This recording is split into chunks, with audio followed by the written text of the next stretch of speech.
Yes, okay. No problem. All set. Okay, thank you very much. Like now, Chair. Thank you very much. I'd like to say good morning to everybody. Thank you for attending this meeting of the Planning Committee for the 4th of August 2021. We are quorate, and I need to make this statement. Today's meeting is being filmed for live and subsequent broadcast by way of the Council's internet site. The images and sound recordings may also be used for training purposes within the Council. As you will see from the agenda papers, generally the public seating areas are not filmed. However, by entering the meeting room and using the public seating areas, you are consented to being filmed and to the possible use of those images and sound recordings for webcasting and/or training purposes. Proposed public speakers have been made aware of the broadcasting arrangements prior to this meeting. Would members please use their microphones to contribute to the meeting, and please remember to switch off the microphones when you have finished. Also, could you ensure that you refrain from using any mobile devices during the planning committee, and any mobile phones, iPads are switched off or on silent. The first item on your agenda are apologies. I've got one from Councillor Mark Spencer. Are there any more, please?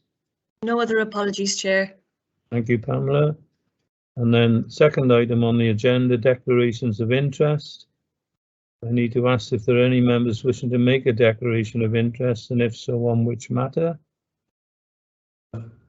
Chairman, yes, I've got to make a declaration of interest on the matter of the development of the old school site. I'm on the board of governors for St Mary's, and St Mary's stands to benefit from this scheme. So I've been advised by Mr Price that I should leave the meeting and then come back when that issue's been resolved. Okay, thank you, Charles, for that. That's helpful.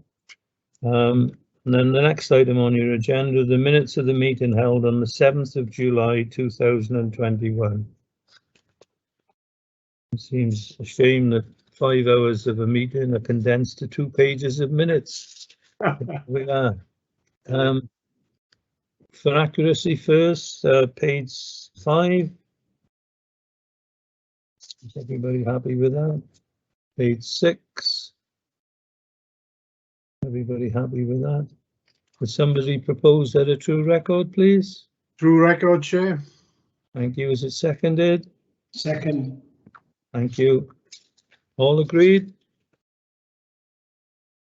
Thank you. Right, and we now move to your agenda. The first item on the agenda is item application, number 21-0217. It's on pages 17 to 39 of your paperwork. The site is Queenshill Education Centre, Queenshill, Newport. The ward is Old Tureen. The ward members are Councillor Charles Ferris, David Fowweather and Matthew Evans. Chairman, I'll leave the meeting. I'll go and look at my other emails, and maybe somebody could send me an email saying when it's time to come back. Certainly, I'm sure Pamela will do that. Okay, That's no problem, Chair. No problem. Thank you. Whatever you do, don't go to Ridgeway and sit on a park bench. Right. The presenting officer is Stephen Williams. So, and there's a public speaker who's objecting, Mr. Kevin Draper, is a neighbour, and he'll be called in due course. So, Stephen Williams, thank you very much. Morning, Councillor. Morning, Chair, and morning, everyone. I'll just share my screen now.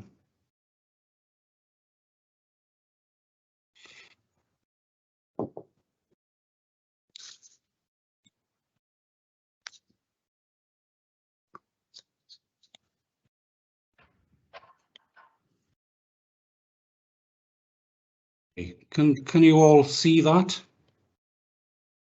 Yeah. See a plan.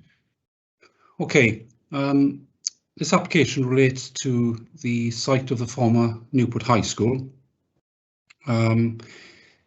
This is a reserve matters application that's been submitted by Redrow Homes, and they're seeking to build 76 dwellings on the site. The application is reported to committee as this partly relates to council-owned land. And I trust that everybody received the late representation report that I sent through yesterday on this. So, got an aerial photograph of the site, and just to help you get your bearings, to the right-hand side is Queen's Hill. Queen's Hill Crescent runs around the west part of the site. You've got St Mary's Primary School here, which is outside of the site. And then to the south is Fields Road, and you've got Shire Hall here. So you probably all recall that planning permission has been granted to develop the site for housing. It was what we call a hybrid permission, in that part of it was in full, which was the proposal to partly demolish and remodel this building to allow for a new access to be created off Fields Road at this point. And then the remainder of the site was in outline, and that granted permission for up to 96 dwellings. And on that planning permission, just to remind you, it is subject to the requirement for a legal agreement to deal with affordable housing, and that required that the scheme provides 14.4% of the units to be affordable. The developer was to provide a local area of play and a local equipped area of play, either a leisure management sum or for these open spaces to be managed by a private management company, and also a commuted sum for off-site open space. And there were also proposals, also sort of an agreement then that there be improvements to off-site highway infrastructure, which included £20,000 towards introducing a 20-mile-per-hour speed limit along Queen's Hill, developer to provide alignment improvements at the junction of Queen's Hill and Pentonville, parking controls to protect the proposed access, and a new pedestrian crossing. So the reserve markers application has been submitted, has provided the site development plan that's in front of you, and that shows the access as previously approved and the outline, but obviously now sets out exactly how the road layout would work. And it shows a central spine going up through the site with a number of private drives leading off at various points. Private drive here and here as well. 76 homes in total, 65 of which would be private and 11 would be affordable. The affordable units are the ones you can see with little blue dots, sort of in this corner of the site here. Yeah, sorry, be blown up a little bit more, please, if possible. Yes, let me see.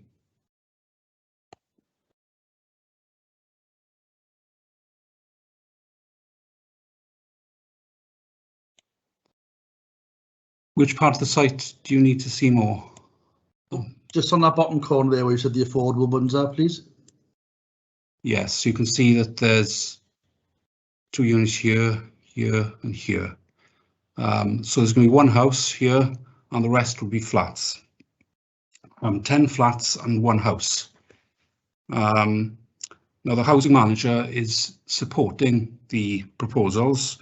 11 units complies with the 14.4% quantum that's required by the legal agreement.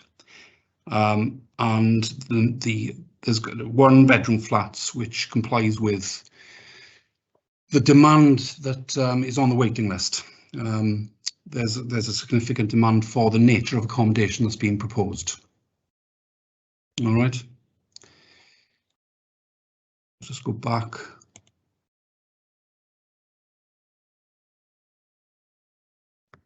So we've looked at the layout, and it's complies with our supplementary planning guidance in terms of the relevant privacy distances between respective dwellings, and the garden sizes are acceptable. And again, the privacy distances between the proposed dwellings and existing properties that abut the site are meet the supplementary planning guidance as well. Been quite significant negotiation between the developer and the highways engineer to get the layout right in terms of visibility and the ability of vehicles to be able to navigate the development properly. And we've now reached a stage where the layout in front of you is supported by the highways engineer. Just give you a bit more information on this area here. So there are trees within the site. Obviously, the site's become quite overgrown. So there are trees within the site to be felled.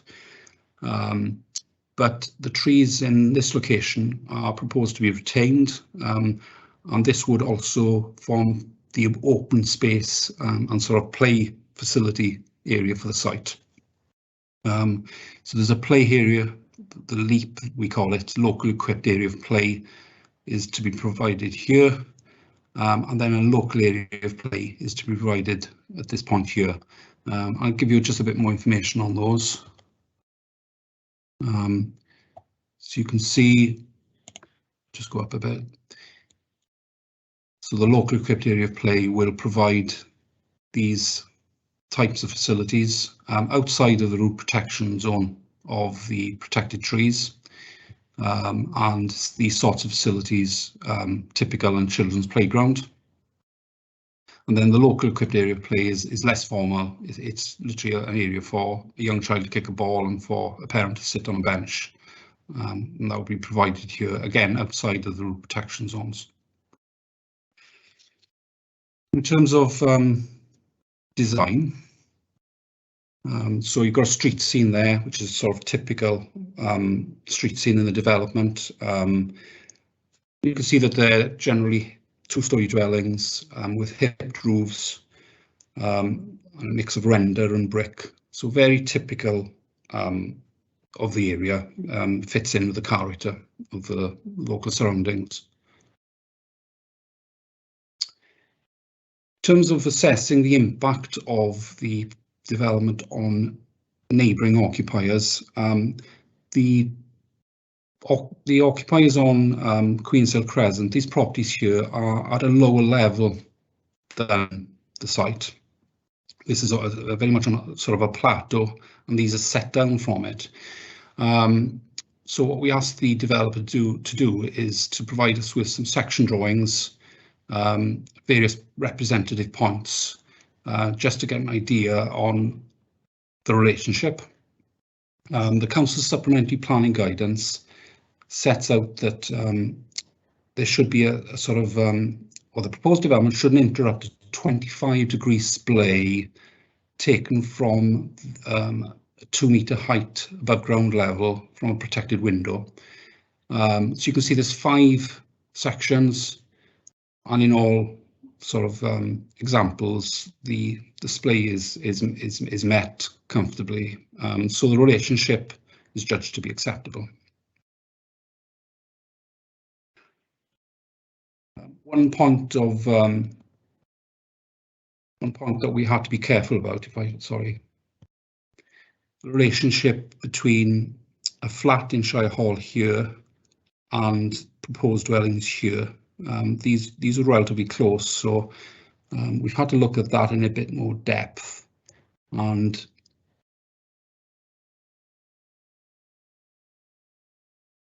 essentially the flat looks out, the site is much higher, so the flat looks out onto a retaining wall. So from the lower ground of the flat, you won't be able to see the development.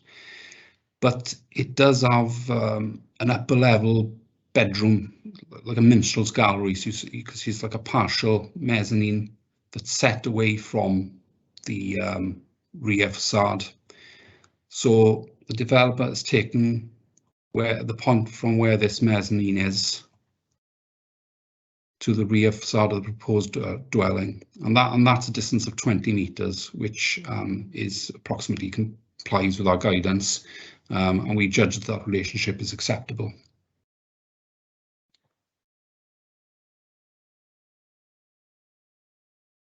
Yeah, another point of interest that we looked at was the relationship between number 9 Queen's Hill here and the proposed dwellings here.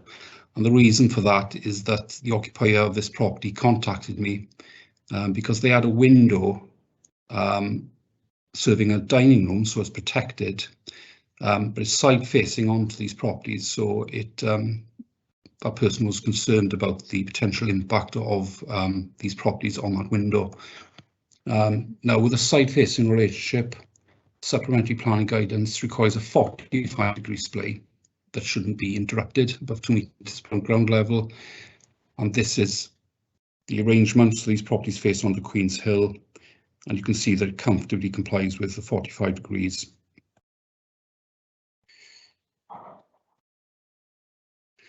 In terms of noise, so a noise assessment has been submitted with the application, and it's established that the vast majority of the site doesn't have any significant noise issues to worry about. One source of noise is the school and playground noise, but this is not seen as a significant issue. You know, it's very much in keeping with the residential area, and the conclusions of the assessment is that this can be sensibly mitigated by a standard 1.8 metre high boundary treatment, which is proposed. However, there are a number of properties which would be affected by road noise, and so the following two plans sort of show which units they are. So this is the, just have to minimise it a bit. These are the ground facades that would be affected by noise, indicated by magenta and blue, on the first floor facades. So these first floor would also be affected by road noise.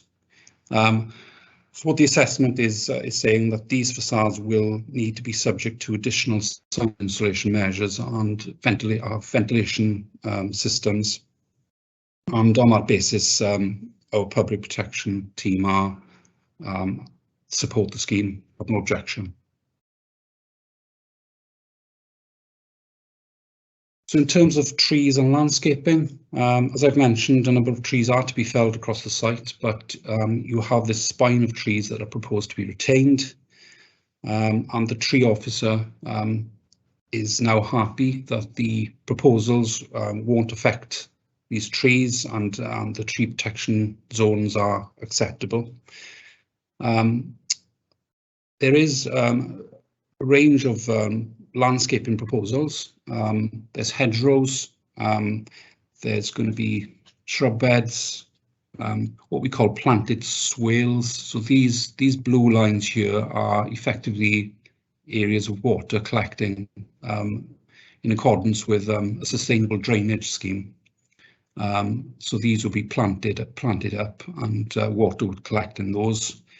You can see the red dotted areas here are wildflower seeding, and the red areas are bulbs.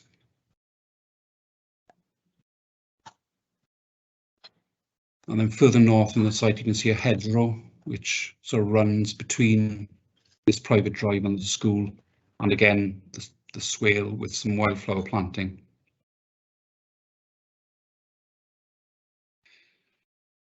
This plan shows an ecological enhancement scheme. So the blue boxes, you can just about make out there, show bat boxes, which are going to be installed on domestic garages. The orange squares show bird boxes. The orange dashed lines you can see around the site show points of access for hedgehogs. Purple hatching around the open space area and here would have low bollard lighting, and that would provide mitigation for bats. and this orange hatched area here would have lighting which would be lower level and would ensure the lighting is directed away from the trees, again to protect the bats. Now the ecology officer supported the proposals. I sent through some late representations yesterday from the ecology officer, and you would have read in that she had expressed a desire for additional habitat.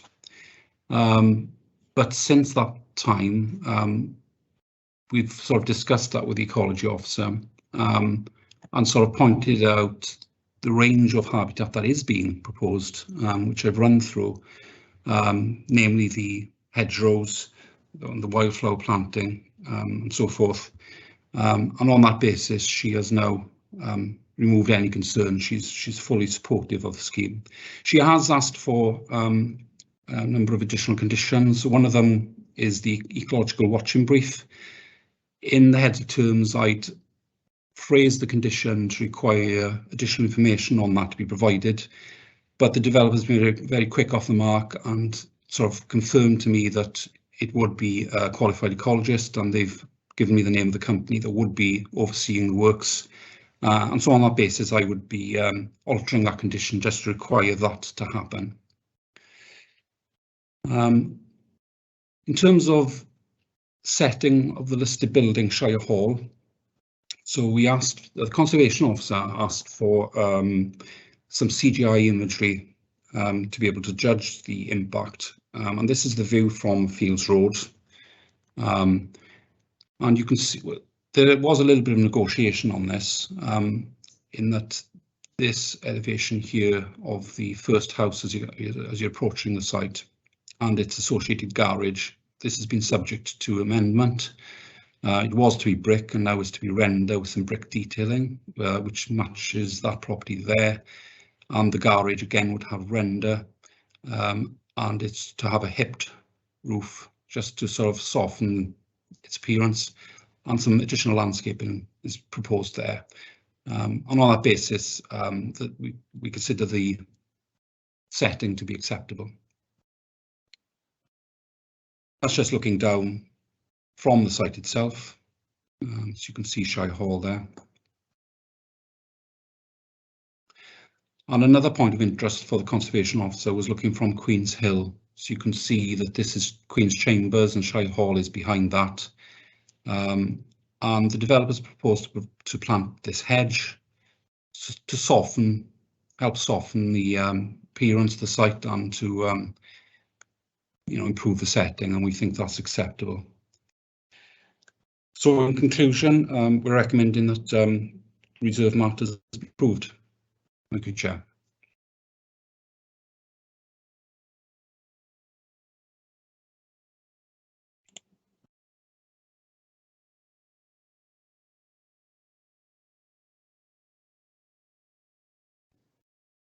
Chair, you're on mute.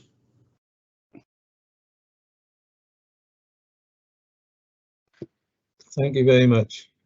Right, thank you, Stephen. We now move on to the public speaking section, and the first public speaker is Mr. Kevin Draper, who's a neighbour. Good morning, Mr. Draper. Are you with us? Good morning. Good morning. Over to you, sir. Thank you for giving me the opportunity to speak at this meeting. My name is Kevin Draper. My property borders on the site, and I am here to try to ensure that the feelings of neighbouring residents are heard. For many years, the site was a thriving school with extensive grounds of green space used for leisure and sporting activities. This development will bring changes to the area, which will have a significant impact on residents. This site is very unique and absolutely not the clean slate that developers would prefer. In an ideal world, this site would be sensitively used for the community, be kept as a green space, and we would keep the flourishing greenery that has been well established for many years. However, most neighbours are resigned to the fact that this development will proceed. If this must be the case, we want it to provide high quality, low density housing that is in keeping with the local area and has minimal impact to the negative well-being of residents. I've studied multiple planning applications for the site over the years and have taken a keen interest in what residents' thoughts are. There is one point that I would like the committee to be aware of. I do not think the document produced for this committee clearly illustrates how important this one factor is to residents. Put yourself in the situation of living in one of the houses bordering the site. Most of the new houses will in some way overlook the current residential properties. Most of the site is significantly raised above the old properties. I appreciate there has been some attempt to illustrate the relationship between old and new properties, but I believe there is a way to relieve these anxieties. I believe the developer should produce a solution whereby a screen around the boundary is put in to minimise overlooking the existing properties. Unfortunately, a 1.8 metre fence is just not going to cut it in this situation. Around the perimeter of the site, there is already, in fact, some screening in place. Unfortunately, it is the intention of developers to remove these. These include 20-foot high fences covered in greenery to established trees, which really look quite beautiful. It really would be a shame if these were removed. The solution could include to retain existing greenery, introduce some natural screening, like trees, or even construct a screen. This would be both advantageous to current residents, new residents, and the environment. It would also come at minimal cost and would not alter the current proposed development. It would also forge a better relationship between developers and residents. If a solution is not found, then the geography of the site would mean that it is likely that unsightly and problematic solutions like fast-growing leylandi would be used. In summary, would councillors please consider a condition that ensures developers produce a solution by the means of a screen for existing residents? There are also two minor points that I think councillors need to be aware of. There is a condition that machinery should not operate on site until barriers are created around the root preservation area of certain trees. In fact, the other week, large machinery was parked on the root preservation area. Photographic evidence has been provided for this. The tree survey has not included all trees on site. It seems to be good practice that all trees with a diameter of greater than 75 millimeters at 1.5 meters high should be included in such a survey. Anyone who has seen the site will clearly see that there are many trees of this size not included in the survey. Many thanks. Thank you, Mr. Draper. Thank you very much. We now move to the committee. I've got an indication from Jason Jordan, but I wondered if that was an indication from earlier. No, Chairs. No, it's Chairs for me, mate. It's for me. Yeah, just a quick, well, a few points actually, Chair. I've been reading through the notes and the else, and it's got page 22, 5.72 for the flats. It says it doesn't currently incorporate an area of the store collection or waste for recycling. You know, I thought that might have been actually put into this application now because, you know, we don't know what the plan's going to be. I don't think yet at the moment. Also, I did make a few notes. 1 second. I see the affordable housing for the 11 units, but you know, as we know, there's more families in Newport, you know, who need homes and not flats. I know there's 4 2-bedrooms and 1 2-bedroom flat, but we're really looking for more houses than 1-bedroom flats because there's so many families who are in dire need of houses. Sorry. Also, as well, on the application as well, there's also mentioned about the police have is a lane, supposed to be a lane which supposed to be running through the site or somewhere, and there were about adequate lighting within the lane. Would it be better to have where to is the lane that is supposed to be shown on the application, but I couldn't see it on the drawing that Stephen put up. Also, as well, if the flats are going, what parking spaces there are for the flats? Is there adequate parking for that as well? as the speaker says, well, I would welcome the speaker, you know, the speaker making the developer to have the screen around the existing properties as well, please. Could I just make a comment to committee members and draw your attention to the fact this is a reserve matters application. I mean, this development has been discussed in some great detail in previous occasions. So if you could keep your question into today's application, which is reserve matters. Stephen, do you want to come straight back in on some of the points Councillor Jordan has raised?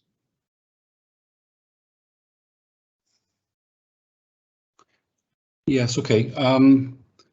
So on the affordable housing query, you say that there's demand for more houses than flats, but as I say, that's not the advice I've had from the housing manager. She's saying that there is significant demand for one-bedroom flats, so this does go some way to sort of addressing an acute need in that. The lane we were talking about, I'll just share the screen then.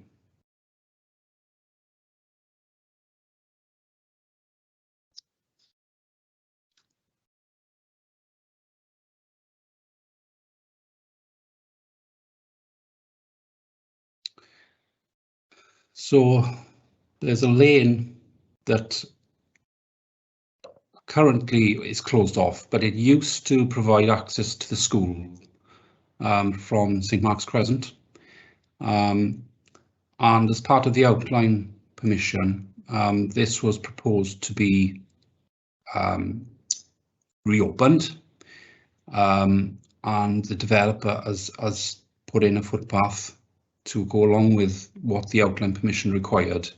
The outline permission had a planning condition that requires details on exactly how that's going to be implemented, including lighting, because it's recognised that there's potential for antisocial behaviour, and so that needs to be mitigated. So those details haven't come in with this application.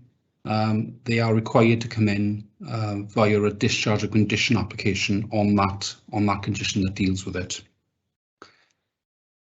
I'll try and focus in on the flats.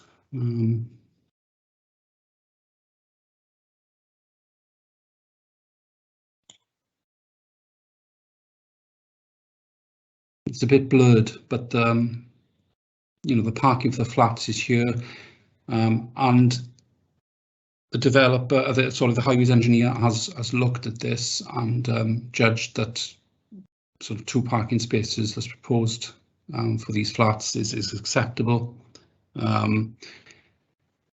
So we have no concerns about the parking. In terms of the screening for these properties, I'd say we don't think that's necessary, and that would be unreasonable to require the developer to do that.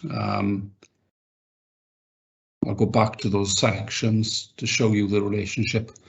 The distance between these properties exceeds our 21-metre distance that's required by the supplementary planning guidance, and as I say, the relationship as shown by this 25-degree splay line shows that we're not concerned about overbearing and loss of natural daylight. So to require the developer to provide some sort of screen is just not reasonable. We couldn't require that.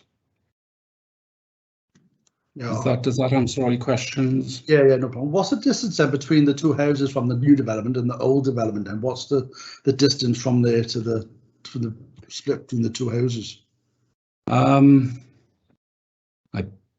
bet that's not going to be shown on the drawing. Let me have a look. It'll be too blurred. I know it's more than 21 metres. No, it's too blurred. You'll have to allow me to look that up. To get it. Bear with me a second. I'll look that up. No problem. Okay, Councillor Jordan. Yeah, thanks, Jay. Thank you. Can I just say for the record, because I raised the question about the affordable housing situation, but in the late submission report, I think we ought to note that the housing manager has said there are 1,765 people stating they're seeking accommodation in this area. 951 of the households are in need of 1-bedroom accommodation, and 468 are seeking 2-bed accommodation. So 1-bedroom accommodation is very much in demand across Newport at the moment, and as such, providing flats on this site is meeting current identified needs. So I think we should note that in the late submission report. It is important. Thank you. Stephen, are you ready to come back, or shall I move on and come back to you? Yeah, I'm just still looking that up. Okay. Next speaker then is Councillor William Wrapley. William. Thank you, Mr. Chairman. I'm going to stick my point. I'm going to stick to the point here. Number 5, Queen's Hill, raised the late point with Stephen, who sent us the information yesterday. The situation there, as far as I'm able to tell, actually weakens the security that these residents have enjoyed. At the present time, or up to last week, there was a chain link fence of significant height that went in front of their properties, and I believe that chain link fence was associated with the former tennis courts. And that chain link fence actually stopped anybody from trying to access it easy and climb over and you know and do things. So they've enjoyed this level of security. What this proposal at the moment has done, and they've taken the chain link fence away before this committee had a chance to discuss it, has weakened and the security for the residents in this area. Outside number 5, there is a small wall that goes around it that butts up onto the proposed car park area. There's a small wall, and this wall would easily provide a step up for people to hop over, even with the current provision made for maybe planting, etc. I would be happy to support a further condition on this, whereby the chain link fence would be provided instead of anything else, because then planting can take place against the chain link fence and vegetation can grow up it, therefore providing better screening for the residents in that area. So all we're asking for is a like-for-like situation there, and for a condition to say you took it down, now put it back and provide that like-for-like security there. And I'd like to see that into a condition, Chair. I agree with you also with regards to the 1-bedded accommodation. That always has been overlooked in the past, and it's good to see that we are providing 1-bedded accommodation for residents in Newport. Thank you. Thank you, Councillor Wrapley. Next indicating speaker, Councillor Trevor Watkins, please. Thank you, Chair. A number of concerns. They say that there's a demand for 1-bedroom properties within the area.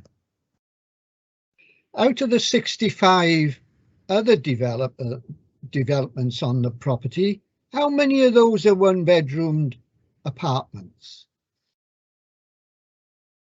The other question is, the houses which are being built on the property, will they have electric charging points on all properties?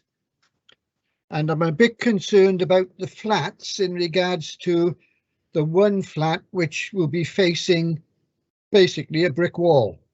And I don't think that's acceptable, to be quite honest. Also concerned about the splays on the properties.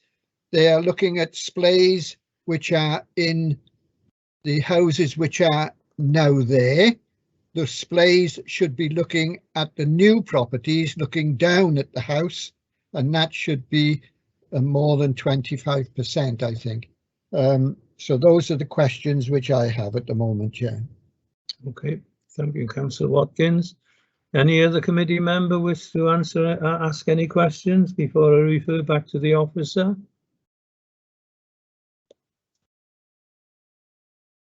No? Okay, back to you, Stephen, if you could answer some points, please. Okay, I'll just share the screen again then.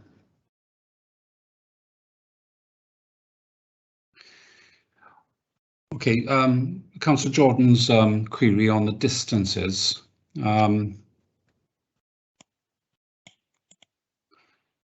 So obviously you've got 5 different points and they all differ, but some exceed 35 metres. The lowest was 27 metres. So the distance, the minimum distance supplementary planning guidance is 21. So they far exceed the supplementary planning guidance requirement. So in terms of the issue of security next to the proposed car park, I'll talk through that.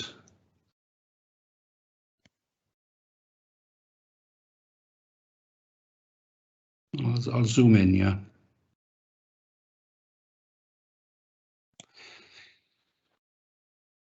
Yeah, so the issue that's been raised by the occupier of this property who phoned me yesterday is that this car park sort of, like, she's concerned about that sort of increases accessibility for the public, and she's got a 5-foot stone wall that runs along the rear boundary. So there's concern about security here. And to be fair, I think she raised a very valid point. So this was put in the late representation report yesterday. My suggested solution to this, because there isn't the time to work it out in detail now, is to put a planning condition on to require the developer to come in with a scheme to sort of enhance the boundary treatment along here to improve security. And I've not had any objection to that suggestion from the developer. So I think that's the sensible way forward, is for us to work out a scheme by condition to deal with that issue. In terms of the issues raised by Councillor Watkins, are the proposed houses to have electric charging points? So planning permission has been granted for the site. As I've mentioned, the outline permission is the planning permission, and that didn't require electric charging points. It sort of predated, you know, we're only going back a couple of years ago, but it did predate that sort of requirement. And the developer is therefore under no obligation to do that. You know, occupiers who want to have charging points will install it in the same way that existing properties, you know, any existing house would do that with a government grant. So we can't require that as part of the reserve mapper scheme. There were 2 points that you raised that I didn't quite follow. So one point was the flat facing a brick wall. I'm not sure which flat you were referring to. And then you talked about displays, and I couldn't quite grasp what issue you were talking about there. Councillor Watkins, do you want to elaborate, please? Yes, please. In regards to the one flat, if you go back to your presentation on where you show the flat up against the brick wall.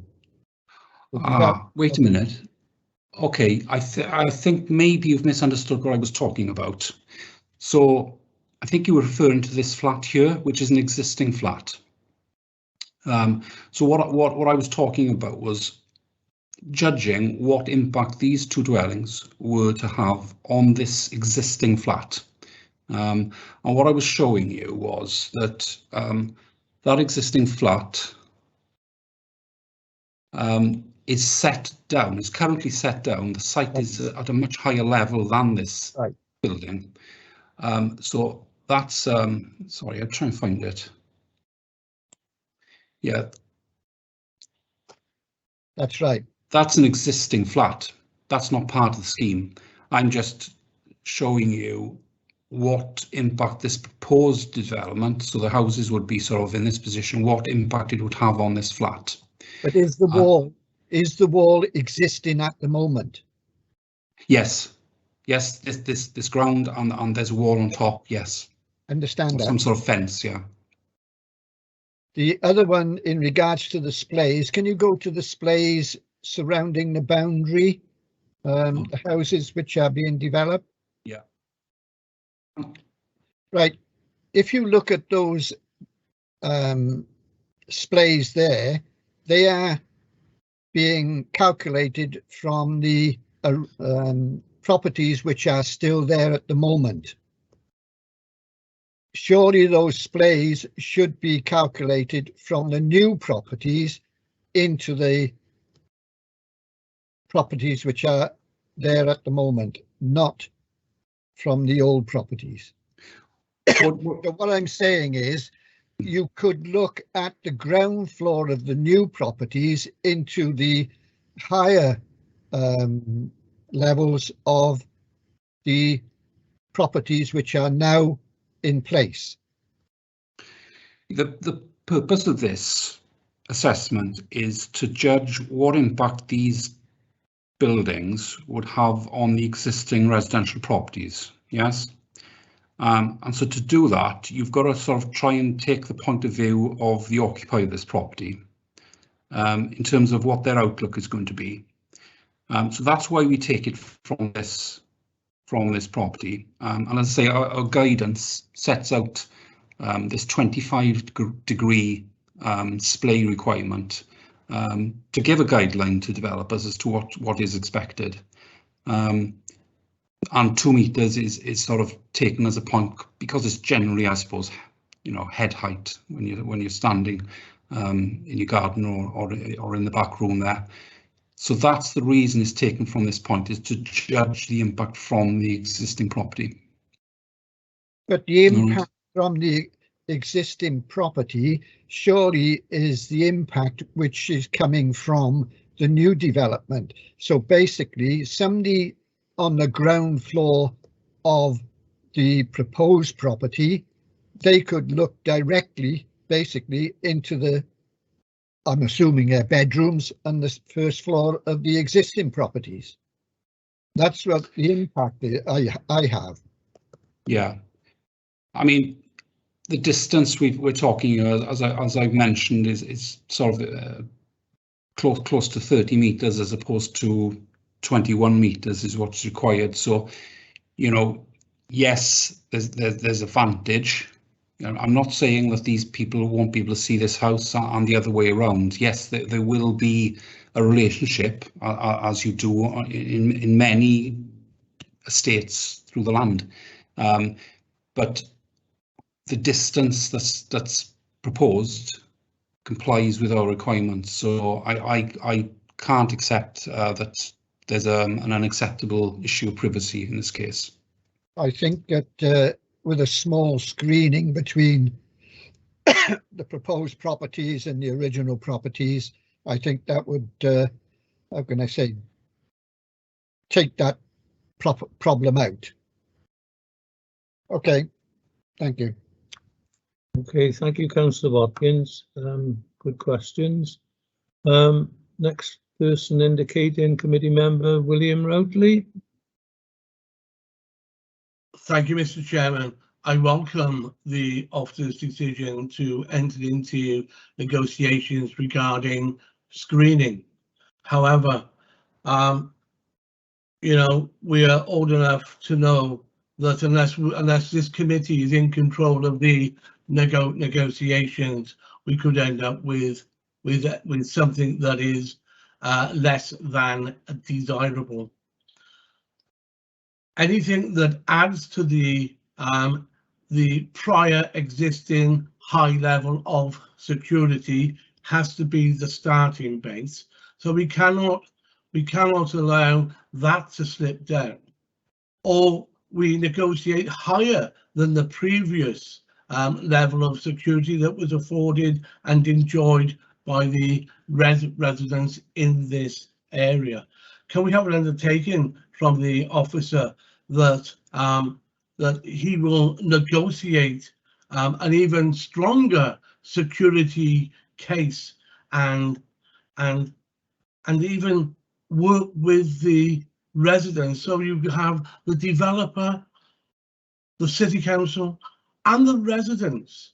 Because the previous public speaker mentioned about the high level of security going around the perimeters of the existing houses that they've also enjoyed.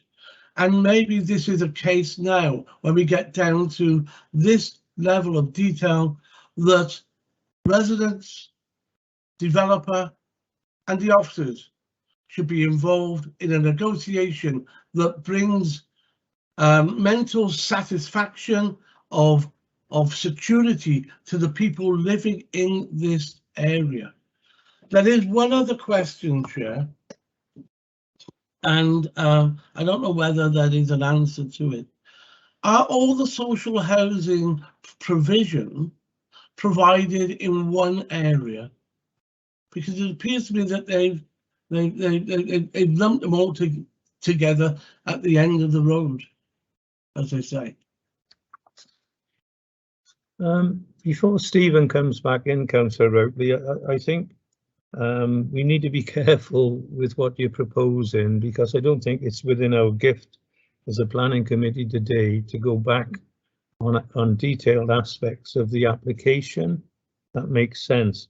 Having said that, I think the officer has given us a clear indication that they need to improve security in the area specified, and I'm sure that we must trust the officer to negotiate that accordingly.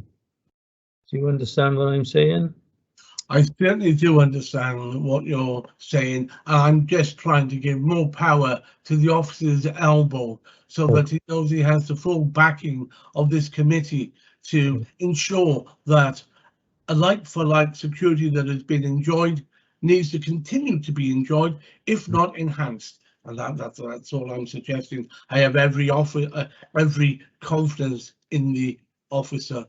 But it would be nice to have a collaborative approach. And I'm glad that the developer is on board with this approach. And I just say it would be nice to bring the residents with us who are supportive of this application. Okay. You asked a question then about affordable housing. Yes. Stephen, do you wish to answer that? Sorry, Councillor Wrapley. I think it's a point been made before, but right, yes. Well, Councillor Wrapley, you are correct. The affordable housing is all in one sort of area of the site there. And, you know, when you sort of put affordable housing all in one place, there's potential to cause issues of deprivation and that sort of thing, and there is an objective to pepper pot where possible throughout the development. On the other hand, I know that registered social landlords like to have units close together because it makes for easy management. So there's a little bit of a tension between those two objectives. In this case, I would say that the amount of affordable housing that we're talking about really doesn't raise any concerns in terms of, you know, any ghettoisation of a particular part of the site. It's only a number of flats there that the quantum isn't something that's concerning me in that respect. But isn't there housing there as well next to the flats? They're all in the same area. Yes. Well, for that then, I mean, okay, let's just take an example. This is what happens in the real world.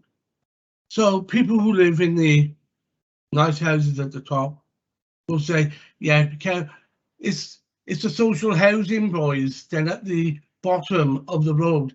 It's that type of, sadly now, that type of ghettoisation, your words, not mine, that we need to move away from. I'd like to have seen, you can't split the flats throughout the sites, but the houses should have been intermixed. What we've done now is we created a situation of us and them, instead of amalgamating it in the site. I feel sorry for them. We had a great opportunity here to treat everybody equal. We are bringing people who maybe could not afford housing within Altering into a beautiful area, and we've just put them all in one place. I think we've missed an opportunity. I think we've done them wrong, and we're doing a disservice to people who are going to live there. I'm just astounded that these things happen these days, and it must not happen. It mustn't continue to happen. We've had enough of those and us in this society of ours. Thank you, Chair. Okay. Thank you, Councillor Wrapley, for that wonderful presentation. The next indicator is Trevor Watkins. Councillor Watkins.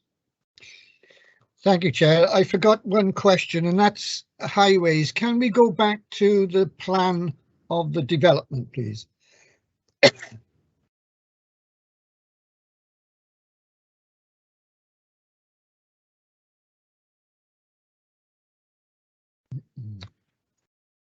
Stephen Williams. Stephen.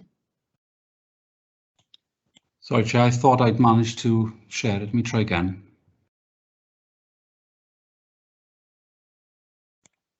There you go. Looking at the plan of that development, at the top, is there a turning area in the very top? Yes, you've got a turning head at the top there. For, I'm thinking about the recycling and the refuse collection. Is it big enough for that? Yes, they've the developers submitted turning circle information for all types of vehicles, including refuse vehicles and so forth.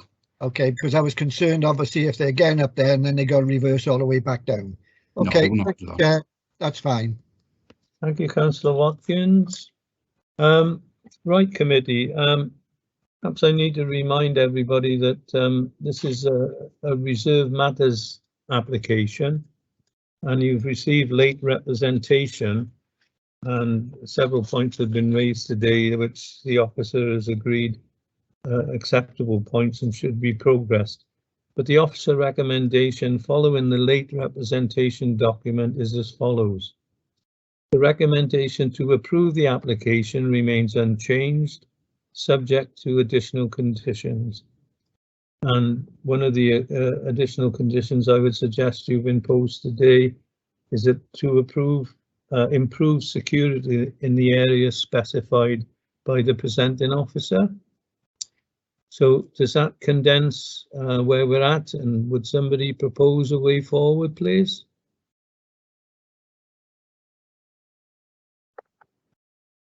Chair, I propose that we accept the officer's proposals, taking into consideration the conditions that you mentioned. Great, thank you. Is there a seconder? Yes. Yeah. Sorry, there was a couple then. Seconder, please. Yeah, second, Chair. Go on, Councillor Jordan. Yeah, seconded, Chair. Thank you, Councillor Jordan. Anyone else wish to make a contribution? Because my screen is indicating there's no more speakers. You prepared to vote? Pamela, if I could ask you to prepare for a vote, please. Thank you very much. No problem, Chair. Councillor Guy, can I have your vote, please? Accept the officer's proposals with conditions. Thank you. Councillor Clark? Accept. Councillor Watkins, For the thank you. Councillor White, For the officer's recommendation. Councillor Wrapley, Accept. thank you. Councillor Jordan, Yeah, accept the officer's recommendation. finally yourself, please, Chair. Yeah, accept the officer's recommendation with the additional conditions. Yeah. Thank you, Chair. That's a unanimous for the officers' recommendations with conditions. Thank you very much.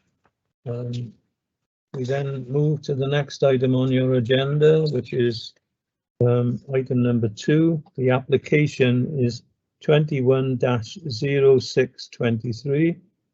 It's on pages 40 to 42 of your minutes, of your paperwork, sorry. The ward is the Gare. The site is Maysglass Community Centre, Biddyford Road, Newport. The ward councillors, Deb Wilcox, Mark Whitcott and Stephen Marshall. The presenting officer is Stephen Williams again. Thank you. Sorry. Do we need to wait for Councillor Ferris? Yeah, I do apologise. Can somebody bring Councillor Ferris back in, please?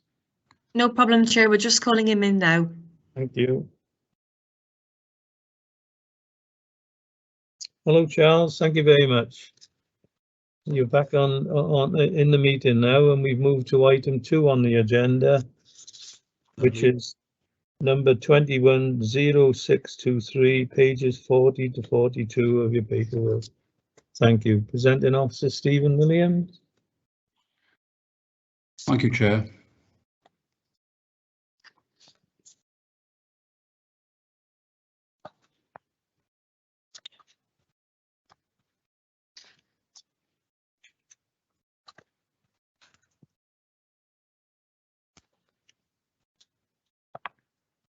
I'll just,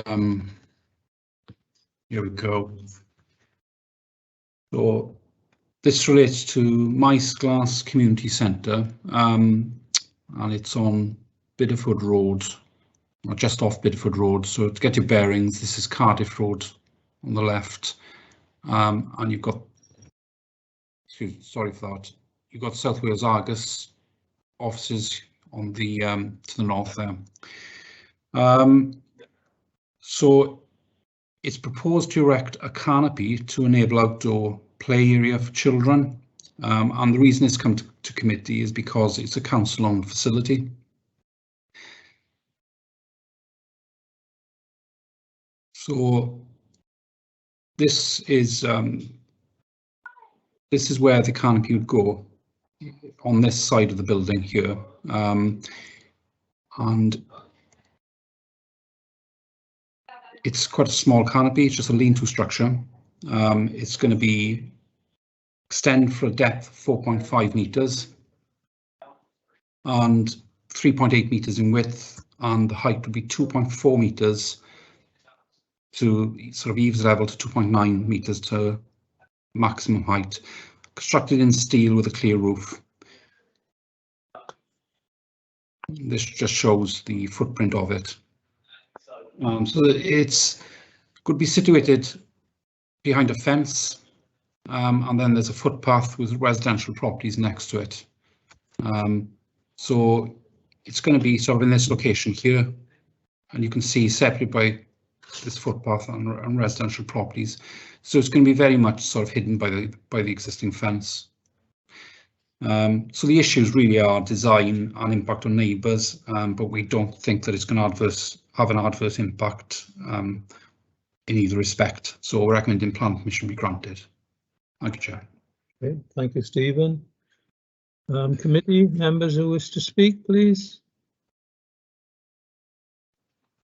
Anyone? Councillor Jordan, please. Yeah, thanks, Chair. Stephen, do you know if that area has been already used for the children as well, or no?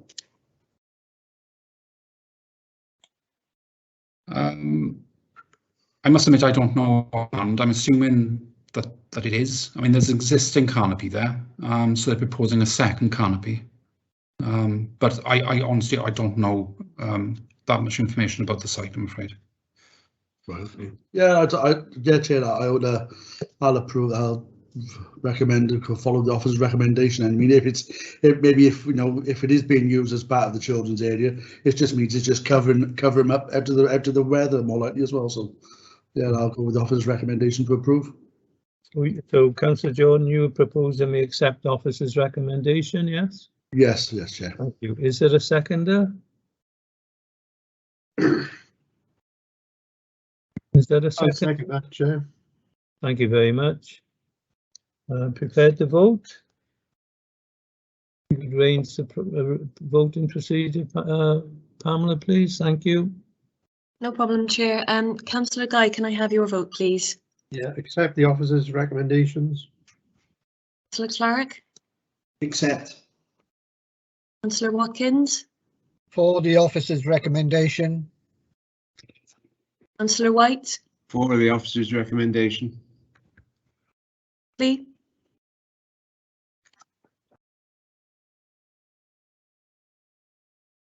Councillor Outley? I'll come back in a minute. And Councillor Ferris? For the officer's recommendation. Councillor Jordan? Yeah, for the recommendation. Yourself, Chair? For the officer's recommendation. And Councillor Wrapley?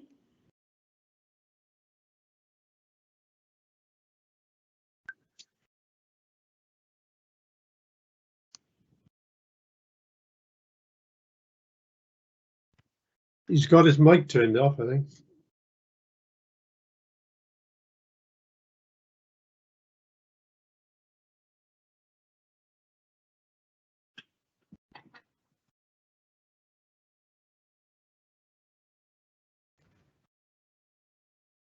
Joanne, I don't know if you're present, if you can advise, please. If we can't get hold of him, I suppose we'd just have to say that he's abstained on this occasion. Okay. Anna's just going to try and maybe ring him a moment, Chair, if that's okay. Yeah, okay. We'll wait a few seconds.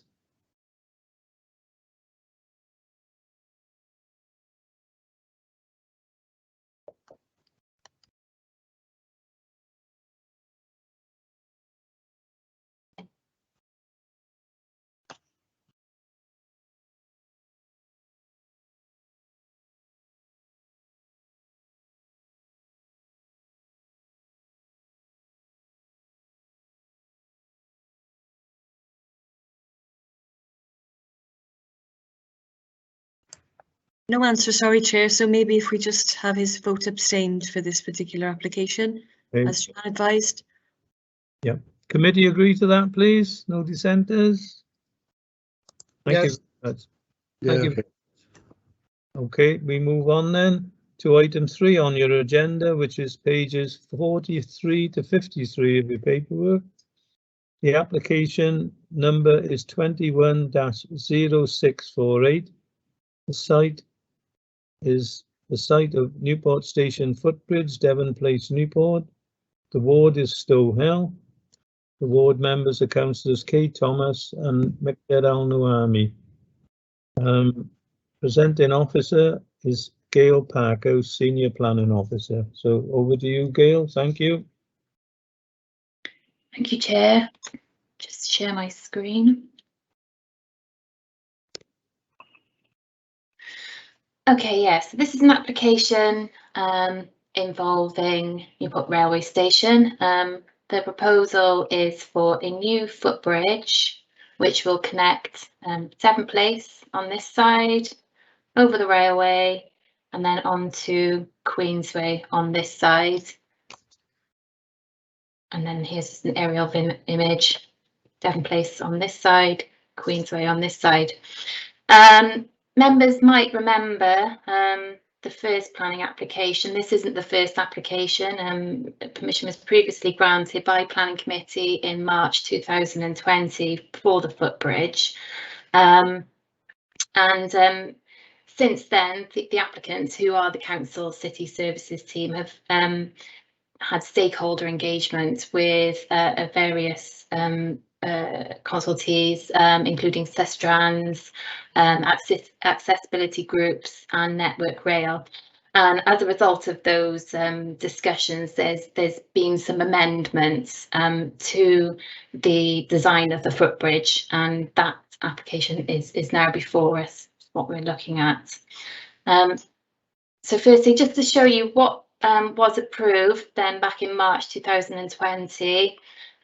This is the Devon Place side, a ramp section here, steps here, and then a bridge oversailing the platforms, and then with a ramp coming down onto the Queensway side following this orientation, and then steps also coming up off the Queensway side onto the bridge, and with some landscaping here.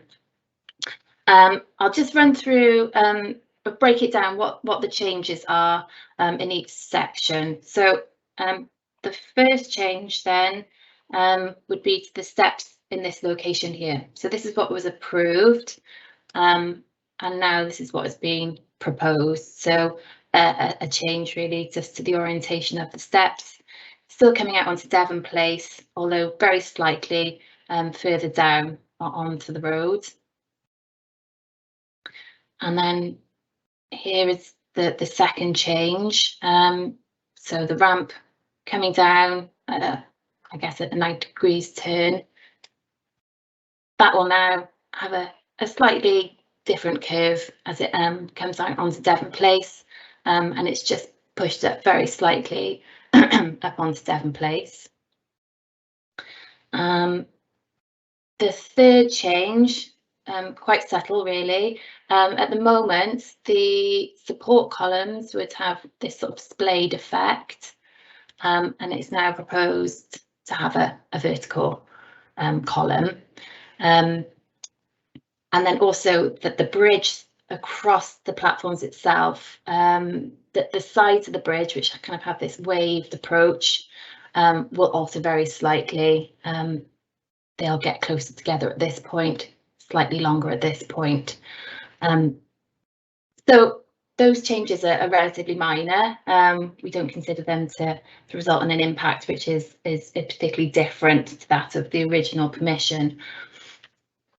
Turning then to the final change, which is probably the most notable change. The previous permission looked like this. The proposal now is to make the ramp slightly wider, so it comes closer to Queensway than it did previously.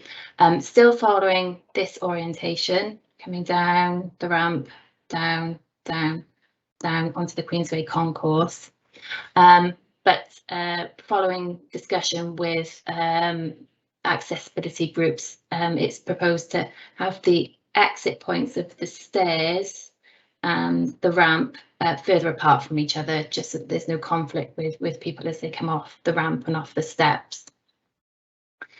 And so as the bridge then is coming closer to the road, it means there's some alterations to the landscaping scheme. And I'll just show you those now. So it's a landscaping strategy rather than full details, but this is what was approved. So some areas of planting and trees here. You can just see the line of the bridge as it was previously approved. This is the ramp as it comes down within these dotted lines. And then underneath the ramp, as it goes down, there will be some raised planters and some seating areas. It is now proposed, here's the dotted line of the ramp as it comes down and it's closer to the road, to incorporate landscaping beneath that ramp, with some tree planting here and a central tree here, and then also a footway here for pedestrians. Like I said, the most notable change in terms of the issues is this increased width of the ramp. Whilst it would be brought closer to the road, we still consider its lightweight design means its visual impact on the character of the area wouldn't be harmful. Conversely, it remains to have a positive impact on the area, and it provides some much needed landscaping and an area of public realm where people can sit, and obviously the ultimate aim is to provide an alternative route connecting Devon Place to Queensway, to the subway which currently exists, and obviously doesn't provide a particularly attractive route for pedestrians. So on the whole, we consider this to be a positive scheme, remains to be so, and we are recommending approval, subject to some conditions which are contained in the report. Thank you, Chair. Thank you, Gail. Thanks very much for that presentation. We now move to committee questions, please. Or observations. Councillor Charles Ferris first. Thank you, Charles. Thank you, Chair. Gail, will some already established trees that are already there, will they have to be felled and new trees put in? The existing trees, they're just to the side of the proposed footbridge, so they're unaffected by the new footbridge, so they would remain as they are. Well, could I ask another question, please, Chair? Sure. Yeah, no, that area is used quite heavily, isn't it, by the holiday coaches? They pull in there. If the ramp is coming further out, will it have an impact on their ability to park? If I just share my screen, just to give you a better idea of its position. So the red line is the application site. I think this is the area you're possibly thinking of. So here's the trees, here's the taxi pull-in area, and then I think the coaches, you can't quite see it underneath these trees, but they pull in off the road at this point. So unaffected by the bridge. And the subway that leads, or the remnant of the subway that leads into Cambrian Road, that still stays, yeah? That would be closed off. It's going to be closed off, so it won't be part of this scheme at all. No. And so it's gone, yeah? That's right. Yeah. Okay, thank you. Thanks. Thank you, Councillor Ferris. Next indication is from Councillor Jason Jordan. Yeah, thanks, Chair. It's just a bit of an observation. I go past it every day, and they seem to already been starting the work already on the site as well there. So I can't, it's a bit of a why it's come to committee today, and they've already started work on the work itself, where they're proposing for the new layout of the bridge. Okay, you made that point. Any other councillor, please? Chair, I can't seem to get the raise the hand at the moment. If I could just make an observation. Certainly. Yeah, can I say that the scheme is pretty iconic. It'll open up both sides of the town, obviously, which is important for pedestrians and the community for the future. The subway we're talking about is not a place that anyone would ever want to use, and the bridge itself is wide open on both sides. Nobody can hide or anything like that.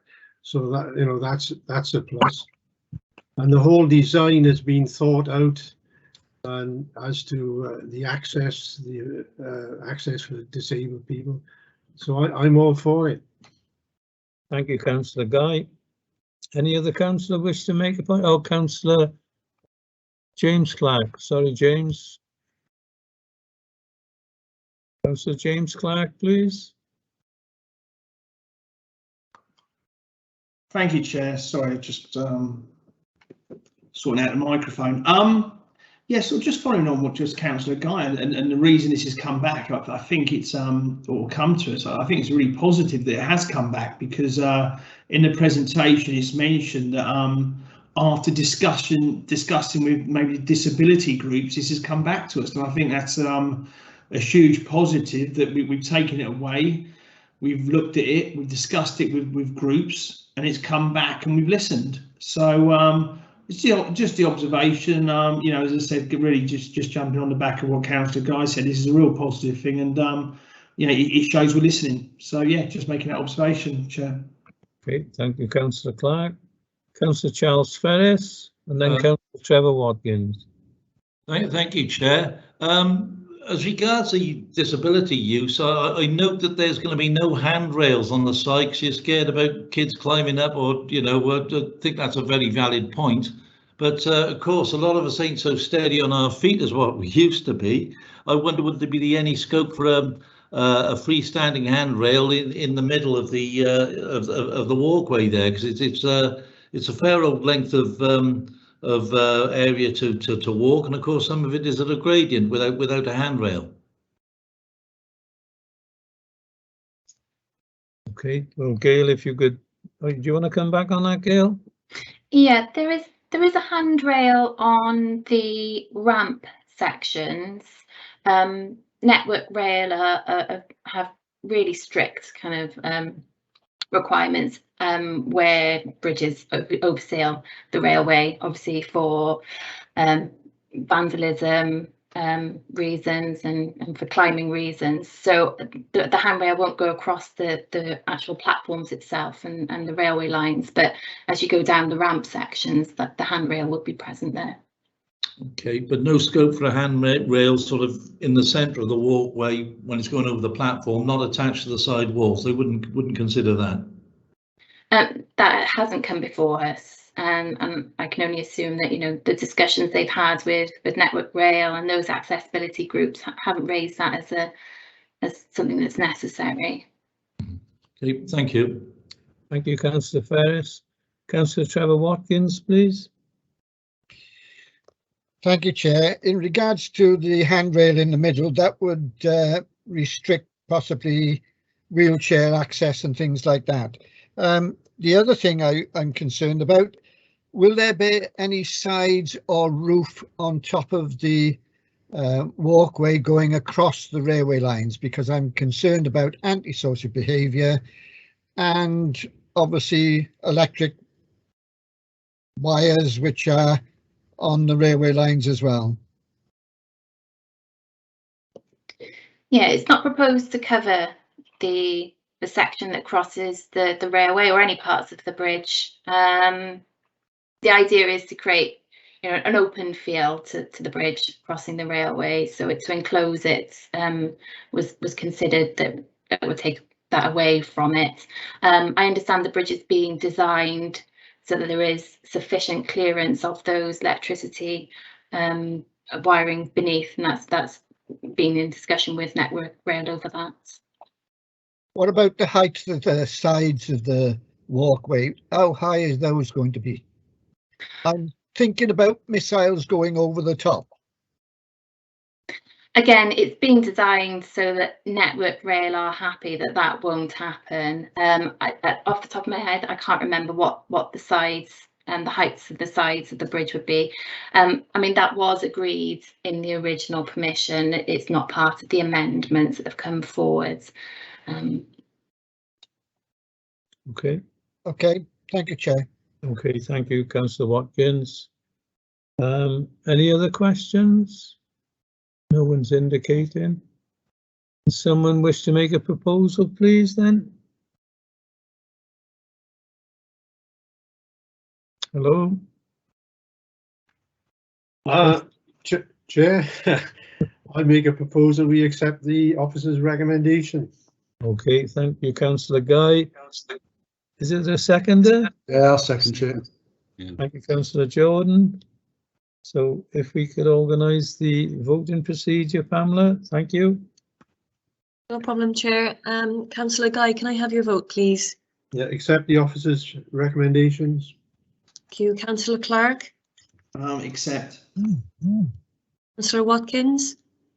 For the officer's recommendation. Councillor White? For the officer's recommendation.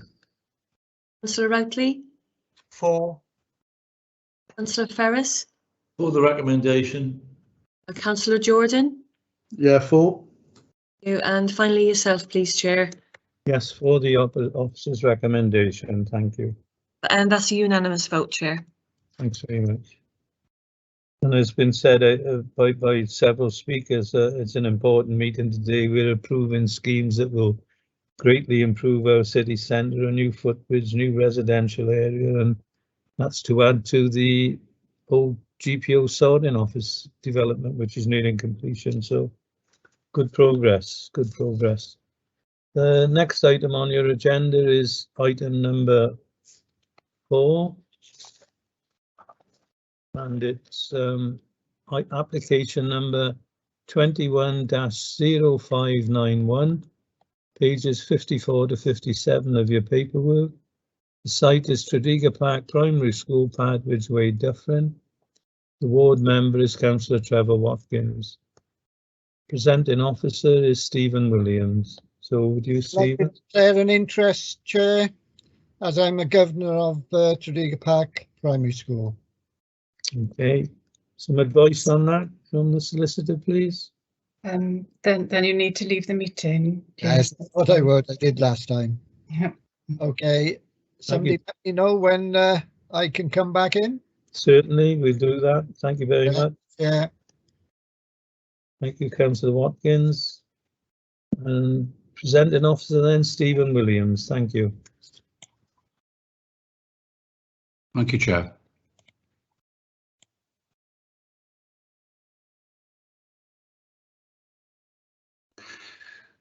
So the site relates to Tredegar Park Primary School, and the application is reported to committee as it relates to council-owned land.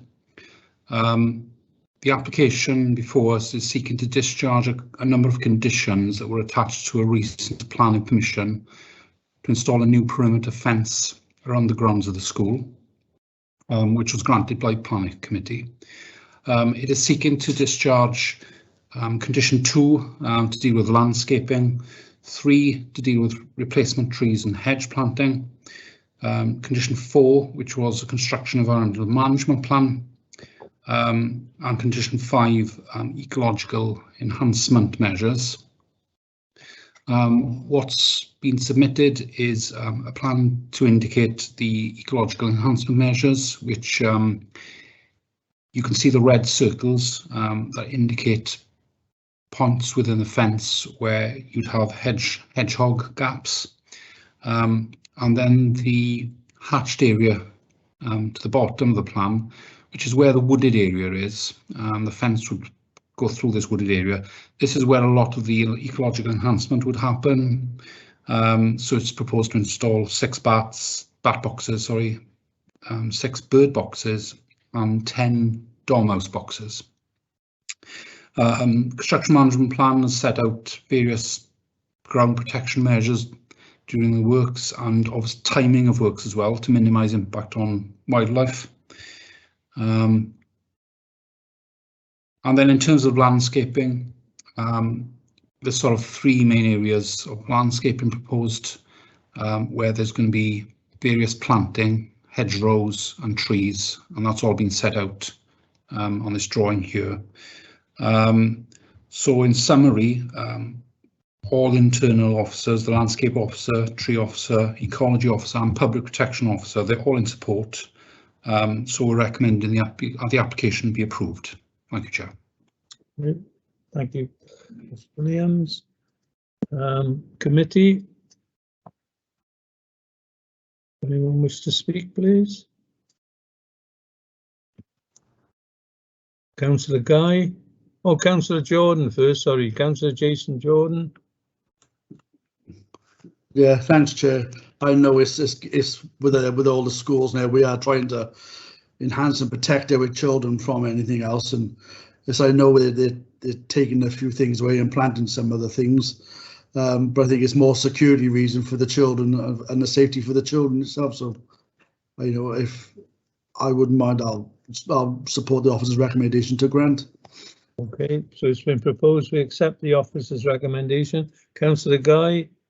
Yeah, all I want, thanks, Chair. All I wanted to say, obviously, it's security, but the other thing is, it's pretty important now that we being top of the food chain, really, in all sorts of ways, that we consider all sorts of life forms, which started to hit back at us. And obviously, in a very small way, we are doing that, which is very commendable. So security and looking after other life forms, because our past history on that is not very good.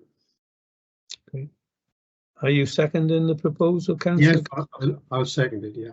Thank you very much. Councillor Ferris, you've indicated now before we move to a vote. Yeah, just by the by, do we ever get any sort of feedback that these, efforts we make to help the biodiversity, do they work? It could be a question for another day, but there we are. I think we'll have to ask the dormouse and the hedgehogs and the bats. Don't forget the great crested newt, Chairman. No, certainly not. Is that one you wish to answer, Stephen, or just an observation? Well, I suppose the only thing I've said would say is we haven't put a monitoring condition on. I mean, I suppose it's been proportionate as to how much work we can take on as a department. So in this case, we haven't put a monitoring condition on to sort of look at that. We're sort of leaving it to the ecological experts to do their thing, and hopefully it'll work. Yeah. Okay. Yes, and we all support that statement. Right. We come to the vote then, please. Pamela, could you organise the vote? Thank you. No problem, Chair. Councillor Guy, please. Accept the recommendation. Councillor Clark. Accept. Thank you. Councillor White. Accept. Councillor Wrapley. Accept. Councillor Ferris. Accept. Councillor Jordan. Yeah, accept. Thank you. And finally yourself, Chair. Yeah, accept officer's recommendation. Thank you. That's unanimous. Thank you, Pamela. Thank you very much. The last item on your agenda today is Yeah, should we invite Trevor Watkins back in as well? Oh, by all means, yes. Contact Councillor Watkins, please, and invite him back in. No problem, Chair. Thank you very much.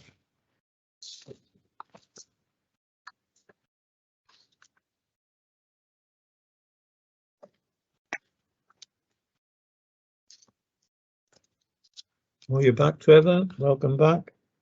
As I said, the last item on the agenda is planning appeals and enforcement, and they're just there for noting. So we agree with note? Yeah. Okay, thank you very much. And I think that concludes the business on this planning committee's agenda. Thank you all for attending, and I will see you all soon. Thank you very much. Thank you. Thank you. Ta-da. Bye-bye. Thank you, Chair. Bye-bye. Thank you.